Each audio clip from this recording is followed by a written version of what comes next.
Hi friends, good morning everyone. Ozler എന്ന സിനിമ നമ്മളെല്ലാവരും കണ്ടു കാണും. അബ്രഹാം ഓസ്ലർ സിനിമ ഒരു മെഡിക്കൽ ഡിറ്റക്റ്റീവ് ത്രില്ലറാണ്. അപ്പോൾ അതുകൊണ്ട് തന്നെ ഒരുപാട് റിസർച്ച് വർക്ക് അതിൻ്റെ പിന്നിൽ നടന്നിട്ടാണ് അവർ ഒരു സ്ക്രീൻ പ്ലേയും ഒരു കഥയൊക്കെ തയ്യാറാക്കി ഒരു സിനിമയ്ക്ക് കൊണ്ടുവന്നത്. പഴയ കാലത്തെ മലയാള സിനിമകളും പല വേറെ ഭാഷകളിലുള്ള സിനിമകളും നമ്മൾ നോക്കുമ്പോൾ കാര്യമായിട്ടുള്ള രീതിയിൽ മെഡിക്കൽ റിസർച്ച് ഒന്നും ചെയ്യാതെ എടുത്ത സിനിമകളാണ് പൊതുവേ കാണാറുള്ളത്. പക്ഷേ ഈയിടെ കാലങ്ങളൊക്കെ മാറി ഒരുപാട് ആൾക്കാർക്ക് ഇതിൻ്റെ തെറ്റുകൾ കണ്ടുപിടിച്ച് പറയാൻ തുടങ്ങി. അപ്പോൾ അതുകൊണ്ട് തന്നെ നല്ല രീതിയിലുള്ള മെഡിക്കൽ റിസർച്ച് വർക്ക് ചെയ്തതിന് ശേഷം മാത്രമേ മെഡിക്കൽ ത്രില്ലേഴ്സ് എടുക്കാറുള്ളൂ. ഓസ്ലർ അങ്ങനെ നല്ല രീതിയിൽ റിസർച്ച് ചെയ്ത ഒരു പടമാണ്. പക്ഷേ എന്നാൽ പോലും കുറേ തെറ്റുകൾ അതിലുണ്ട്. എനിക്ക് തോന്നുന്നത് ഒരു സ്ക്രിപ്റ്റ് തയ്യാറാക്കി ഒരു ഡോക്ടറെ അടുത്ത് ഡിസ്കസ് ചെയ്തപ്പോൾ ഡോക്ടർ കുറേ സജഷൻസ് പറഞ്ഞു കാണും. അതിനനുസരിച്ച് കുറച്ച് സ്ക്രിപ്റ്റ് മാറ്റി കാണും. പക്ഷേ സിനിമ എടുത്ത് വരുമ്പോൾ ആ വീഡിയോയിൽ കാണിക്കുന്ന രീതിയിൽ കാണുന്ന കുറേ തെറ്റുകളാണ് ഇവിടെ ഉണ്ടായിട്ടുള്ളത്. അപ്പോൾ അതിൽ കോമൺ ആയിട്ട് എല്ലാവർക്കും ഭൂരിഭാഗം ഡോക്ടർമാർ നമ്മുടെ അടുത്ത് പറഞ്ഞത് GCS, അതായത് ഗ്ലാസ്കോ കോമ സ്കെയിൽ എന്ന് പറഞ്ഞ് തലച്ചോറിന് പരിക്ക് പറ്റിയ ആൾക്കാർക്ക് വരുന്ന ഒരു സ്കെയിൽ സിസ്റ്റം ഉണ്ട്. അതിൻ്റെ ഏറ്റവും മിനിമൽ സ്കോർ 3 ആണ്, 3 ഔട്ട് ഓഫ് 15 ആണ്. പക്ഷേ സിനിമയിൽ പറയുന്നത് GCS 0 എന്നുള്ളതാണ്. GCS 0 എന്ന് പറയുന്ന ഒരു സ്കെയിൽ ഇല്ല എന്നുള്ളതാണ്. അപ്പോൾ അതൊക്കെ വളരെ മോശമായി പോയി എന്ന് എനിക്ക് തോന്നാറുണ്ട്. പക്ഷേ ഒരുപാട് ചെറിയ ചെറിയ മിസ്റ്റേക്സ് വേറെയും ഓസ്ലർ എന്ന സിനിമയിലുണ്ട്. അതിലേതൊക്കെയാണ് നമുക്ക് ഓരോന്നോരോന്നായിട്ട് കാണാം. ആദ്യമായിട്ട് പറയേണ്ടത് ഒരു ക്രേനിയോട്ടമി സർജറി, തലച്ചോറിൽ പരിക്ക് പറ്റിയ ഒരു പേഷ്യൻറ്റിനെ കൊണ്ടുവരുന്നു, അവിടെ സർജറിക്ക് എടുക്കുന്നു.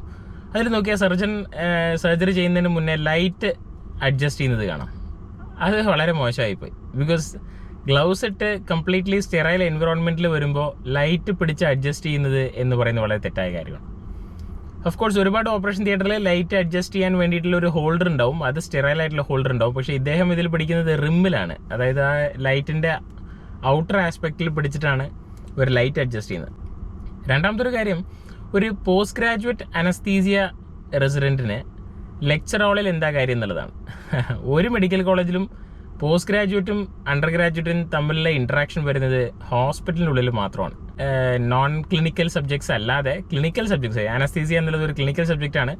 ഫസ്റ്റ് ഇയർ PGയോട് യാതൊരു ഇൻട്രാക്ഷൻ വരില്ല. അപ്പോൾ ഫസ്റ്റ് ഇയർ PGയുടെ ഒരു പ്രേമം വരുന്നത് അക്സെപ്റ്റബിൾ ആയിട്ടുള്ള ഒരു കാര്യമില്ല. അതും ഫസ്റ്റ് ഇയർ PGയുടെ റാഗിങ് സമയത്ത് പോസ്റ്റ് ഗ്രാജുവേറ്റ് ലെക്ചർ ഹാളിൽ ഇരിക്കുന്നതൊന്നും ഒട്ടും ചിന്തിക്കാൻ പറ്റാത്തൊരു റിലേറ്റബിൾ ആയിട്ടുള്ള ഒരു കാര്യങ്ങളല്ല. തൈറോയ്ഡ് സർജറിക്ക് ഇടുന്ന ഇൻസിഷനാണ്. തൈറോയ്ഡ് സർജറിക്ക് വളരെ താഴെയാണ് ഇൻസിഷൻ ഇടുക. കഴുത്തിന് നേരെ ഏറ്റവും താഴ്ഭാഗത്താണ് തൈറോയ്ഡ് സർജറിക്ക് ഇൻസിഷൻ ഇടുക. പക്ഷേ അവിടെ സർജറിയിൽ നമ്മൾ മൂവിയിൽ കാണുന്നത് വലതുഭാഗത്തായിട്ട് മുകൾ ഭാഗത്തായിട്ട്. വലതുഭാഗത്തായിട്ടുള്ളൊരു ഇൻസിഷൻ തൈറോയിഡിനില്ല, സെൻട്രൽ ഇൻസിഷനാണ്, മിഡ് ലൈൻ ഇൻസിഷനാണ്.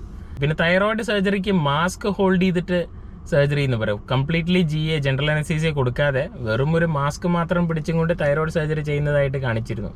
അതൊക്കെ വളരെ ബിലോ ആവറേജ് ആയി പോയി എന്ന് എനിക്ക് പറയാനുള്ളൂ. പിന്നെ വേറൊരു സീനിൽ ഒരു കുന്നംകുളത്തൊരു ഹോസ്പിറ്റലിൽ പേഷ്യൻറ്റിനെ കൊണ്ടുപോകുന്നു. അവിടെ CT സ്കാൻ എടുക്കാൻ വേണ്ടി ഉള്ളിലേക്ക് ഷിഫ്റ്റ് ചെയ്യുന്നു. CT സ്കാൻ എടുത്തുകൊണ്ടിരിക്കുന്ന സമയത്ത് കറണ്ട് പോകുന്നു. അപ്പോൾ ഡോക്ടർ അവിടെ നിന്ന് ഇറങ്ങി പവർ സപ്ലൈ ചെയ്ത് വല്ല പ്രോബ്ലം ഉണ്ടോ എന്ന് നോക്കാൻ വേണ്ടി ഫസ്റ്റ് ഫ്ലോറിൽ നിന്ന് ഇറങ്ങി ഗ്രൗണ്ട് ഫ്ലോറിലേക്ക് ഇറങ്ങുന്നു. അങ്ങനെ ഫസ്റ്റ് ഫ്ലോറിൽ CT സ്കാൻ മെഷീൻ വയ്ക്കുന്ന ഹോസ്പിറ്റൽ എൻ്റെ അറിവിലില്ല. ഉണ്ടെങ്കിൽ നിങ്ങൾക്ക് കമൻസിൽ മെൻഷൻ ചെയ്യാം. I am sorry. CT scan ഒരു വലിയ ഹെവി ആയിട്ടുള്ള മെഷീൻ ആയതുകൊണ്ട് ഭൂരിഭാഗം ആശുപത്രികളിൽ ഗ്രൗണ്ട് ഫ്ലോറിലാണ് CT സ്കാൻ മെഷീൻ ഉണ്ടാവാറുള്ളത്. അത് മാത്രമല്ല, ഇനിയിപ്പോൾ അഥവാ അത് ഗ്രൗണ്ട് ഫ്ലോറിലായിട്ട് അതിന് താഴെ അണ്ടർഗ്രൗണ്ടിലാണ് ഈ ഇലക്ട്രിസിറ്റി സപ്ലൈയുടെ പവർ സ്വിച്ച് ഉള്ളതെങ്കിൽ അതിനു വേണ്ടി താഴെ വന്നതെങ്കിൽ ശരി. അതല്ലാതെ CT സ്കാൻ മെഷീൻ ഫസ്റ്റ് ഫ്ലോറിൽ ഉണ്ടാവുന്നത് വളരെ അപൂർവമായിട്ടുള്ളൊരു കാര്യമാണ്. പിന്നെ വേറൊരു സംഭവമുണ്ട്. അതിലൊരു ന്യൂറോ സർജൻ സർജറിക്ക് കയറുന്നതിന് മുന്നേ സർജറി ചെയ്യുന്നതിൻ്റെ ഇടയ്ക്ക് എല്ലാ ഡോക്ടർമാരും ഒരു ഗ്രൂപ്പ് ഓഫ് സിസ്റ്റർമാരും ആ കേസിന് അസിസ്റ്റ് ചെയ്യുന്നുണ്ട്. അപ്പോൾ അതിൽ നോക്കിയാൽ ന്യൂറോ സർജൻ്റെ ഷർട്ടിൻ്റെ കോളർ കാണാം. നമ്മുടെ നോർമൽ ഡെയിലി യൂസേജിന് യൂസ് ചെയ്യുന്ന ക്ലോത്ത്സ് വെച്ചിട്ട് ഓപ്പറേഷൻ തിയേറ്ററിൽ കയറുക എന്ന് പറയുന്നത് തന്നെ വളരെ തെറ്റായിട്ടുള്ള കാര്യമാണ്. അപ്പോൾ ഇതൊക്കെ വളരെ ഫൈനായിട്ടുള്ള ഡീറ്റെയിൽസ് ആയിരിക്കാം. ഇതൊന്നും വലിയൊരു ചർച്ചാ വിഷയമാവേണ്ട ഡീറ്റെയിൽസ് അല്ല. എന്നാൽ പോലും ഒരു ഗ്രോസ് മിസ്റ്റേക്ക് ആയിട്ട് എനിക്ക് തോന്നിയായിരുന്നു. പിന്നെ റിഫ്ലെക്സസ് നോക്കുന്ന ഒരു സീനുണ്ട്. കാലിലെ സ്പർശന ശക്തി പോയ ഒരു പേഷ്യൻറ്റിൻ്റെ റിഫ്ലെക്സസ് നോക്കുന്നുണ്ട്. റിഫ്ലെക്സസ് നമ്മൾ നോക്കുന്നത് ബ്രെയിൻ ഇഞ്ചുറി അല്ലെങ്കിൽ സ്പൈനൽ കോഡ് ഇഞ്ചുറി പറ്റിയോ ഇല്ലയോ എന്നറിയാനാണ്. അങ്ങനെ അറിയണമെന്നുണ്ടെങ്കിൽ ഹൈപ്പർ റിഫ്ലെക്സിയ, കാല് പെട്ടെന്ന് മേലേക്ക് പോകുന്ന ഒരവസ്ഥയാണ് കാണാറുള്ളത്. ബെബിൻസ്കി റിഫ്ലെക്സ് എന്ന് പറയും, ഹൈപ്പർ റിഫ്ലെക്സിയ. അങ്ങനെ ഉണ്ടെങ്കിലാണ് തലച്ചോറിലോ അല്ലെങ്കിൽ സ്പൈനിലോ പരിക്ക് പറ്റി എന്നുള്ള അർത്ഥം. പിന്നെ പരിക്ക് പറ്റിയ ഉടനെ സമയത്ത് റിഫ്ലെക്സസിന് കാര്യമായിട്ടുള്ള പ്രസക്തി ഇല്ല എന്നുള്ളതും സ്ക്രിപ്റ്റ് എഴുതിയ ആൾ മനസ്സിലാക്കേണ്ടിയിരിക്കുന്നു. ഇത് സെൻസേഷൻ ഉണ്ടോ അറിയാൻ എന്നുള്ള രീതിയിലായിരുന്നു അടുത്ത സീൻ. സെൻസേഷൻ ഉണ്ടോ എന്നറിയാൻ റിഫ്ലെക്സസ് അല്ല നോക്കേണ്ടത്. എന്തായാലും പോസ്റ്റ് ഓപ്പറേറ്റീവ് പീരീഡിൽ, അതായത് സർജറി കഴിഞ്ഞ സമയത്ത് പേഷ്യൻ്റ് ഭയങ്കര വയലൻ്റ് ആവുന്ന പോലെ ഒരു സീൻ ഉണ്ടായിരുന്നു. ആ സമയത്ത് ഡോക്ടർ പറയുന്നു ബ്രെയിൻ എഡീമ ഉള്ളത് കൊണ്ടാണ് കാലിൽ സ്പർശനം പേഷ്യൻ്റ് അറിയാത്തതെന്നുള്ളത്. ബ്രെയിൻ എഡീമ ഉള്ള പേഷ്യൻ്റ് നോർമലായിട്ട് ഇങ്ങനെ സാധാരണ വാർഡിലല്ല കിടക്കുക, ബോധം പോയിട്ട് ICUലാണ് കിടക്കുക എന്നുള്ളതാണ്. സാധാരണ ഒരു ജനറൽ വാർഡിൽ പേഷ്യൻ്റ് കിടക്കുന്നു, അവിടെ പോയിട്ട് റിഫ്ലെക്സസ് ഉണ്ടോ എന്ന് നോക്കുന്നു സർജറി കഴിഞ്ഞ ഉടനെ തന്നെ. ഇതൊന്നും ഒട്ടും റിലേറ്റബിൾ അല്ല. സർജറി കഴിഞ്ഞാൽ ഒരു 24 മണിക്കൂറോളം ICUയിൽ വയ്ക്കുന്ന ഒരു സ്ഥിതിയാണ് ബ്രെയിൻ സർജറീസ് എല്ലാം. പിന്നെ വളരെ പോസിറ്റീവായിട്ട് കുറേ കാര്യങ്ങളുണ്ട്. ഷീറ്റ് കാണിക്കുന്നത് ഒരു 1-2 സീൻസ് ഉണ്ട്. വളരെ പ്രോപ്പറായിട്ടുള്ള വർക്കപ്പും. പിന്നെ ഡോക്ടർ അരുൺ ജയദേവ് എന്നുള്ള ഒരാൾ ലണ്ടനിൽ പഠിച്ചതായിട്ട് പറഞ്ഞു. അപ്പോൾ അദ്ദേഹത്തിന് degree MRCS FRCS neuro surgery ഒക്കെ വളരെ വളരെ പ്രിസൈസ് ആയിട്ട് അതൊക്കെ ചെയ്തിട്ടുണ്ട്, കുറ്റം പറയാൻ പറ്റില്ല.